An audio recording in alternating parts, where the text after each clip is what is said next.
Oo. Nakita ko yung pormahan ni Tatay Fer, parang medyo may hikaw, may mga Oo, may kwintas-kwintas. nakatak-in. Nakatuck-in. May hikaw. Forma nga. At saka yung tiklop ng polo niya, maayos. Eh, tuping-tupi. Forma. Kapustura. Si Tatay Fer ba medyo habulin? Ay, nako, nung kabataan namin, hindi lang babae, pati mga lalaking... Umina yung boses. Humihina pa sa katingin sa'yo. Humihina pa katingin Umina, tapos nakatingin. Baka akala nito si Rolly, bakla ako. Ay, hindi ah. Feeling ko. Hindi, no? Feeling mo bakla ako, no? Hindi. Parang sa... Brad, Umina yung boses bakla ka mo ba eh. daw?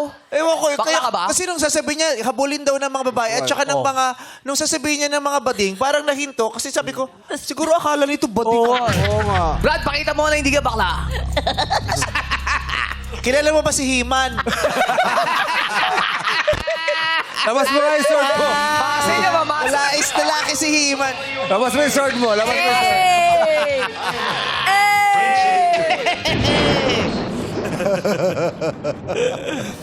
Okay. Pero sir, hindi ako bakla, ah. Oo. Alam ko naman. Ano ba si... Alam mo naman. Ano ba si Vice? Dalagang sexy. Wow! May asawa na po yan.